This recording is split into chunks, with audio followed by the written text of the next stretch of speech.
Sejarah Hamengkubuwono, Pakubuwono dan Mangkunegoro I. Latar belakang utama, sebelum terpecah. Awalnya ketiga ini berasal dari satu kerajaan besar, yaitu Kesultanan Mataram Islam, abad 17 awal abad 18 yang berpusat di Jawa. Namun setelah Raja-Raja Mataram melemah, terjadi perang perebutan kekuasaan antar keluarga kerajaan, dan VOC Belanda ikut campur untuk menjaga kepentingan politik dan ekonomi mereka. Ini menyebabkan Mataram akhirnya dipecah menjadi beberapa wilayah kekuasaan. 2. Faktor utama terjadinya pemecahan Mataram menjadi 3-1. Konflik suksesi internal keluarga raja.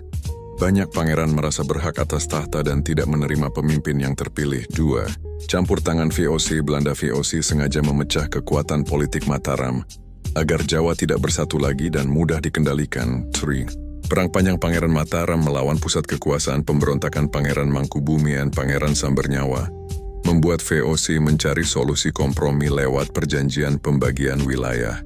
3.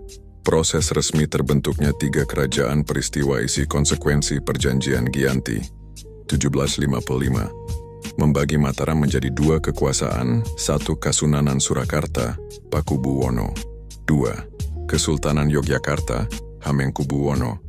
Perjanjian Salatiga 1757 memecah lagi bagian Surakarta karena tuntutan Raden Mas Said berdiri Kadipaten Mangkunegaran. Jadi pembagian 3 itu prosesnya bukan langsung 3 sekaligus. Pertama jadi 2, kemudian jadi 3, 4. 3 kerajaan yang terbentuk. A. Kesultanan Ngayogyakarta Hadiningrat, Yogyakarta. Raja pertama, Sri Sultan Hamengkubuwono Tiungkapkwai, Pangeran Mangkubumi. Wilayah, Yogyakarta dan sekitarnya. Gelar, Raja, Sultan. Lokasi keraton, Yogyakarta. B. Kasunanan Surakarta Hadiningrat, Surakarta, Solo. Raja pertama, Pakubuwono. 3. Wilayah, Surakarta di Solo dan wilayah sekitarnya. Gelar Raja, Susuhunan. Lokasi, Keraton, Surakarta, Solo. C. Kadipaten Mangkunegaran, Surakarta. Raja pertama, Mangkunegara. I. Raden Mas Said, Pangeran Sambernyawa.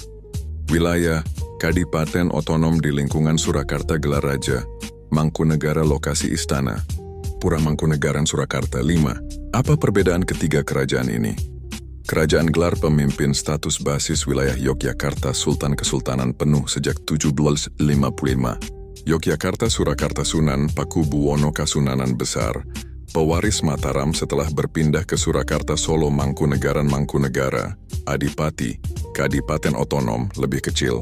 Hasil kompromi perang 1757 Solo dalam sekitar wilayah Surakarta. Yogyakarta dan Surakarta sama-sama raja utama pewaris Mataram. Mangkunegaran statusnya Adipati Otonom.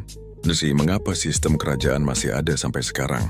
Karena 3 kerajaan ini masih dianggap sah oleh masyarakat adat Jawa sebagai pusat tradisi, budaya, legitimasi sejarah, dan spiritual Jawa. Selain itu, kerajaan bukan sebagai negara lagi, tapi sebagai institusi budaya dan adat. Khusus Yogyakarta, ada status khusus secara hukum, Daerah Istimewa Yogyakarta, DIY. Sultan Yogya secara undang-undang menjadi gubernur DIY karena jasa sejarah dan konsistensinya mendukung NKRI sejak awal kemerdekaan. Jadi kerajaan-kerajaan ini masih berjalan sebagai pelestari budaya, tradisi upacara adat, museum sejarah dinasti Mataram.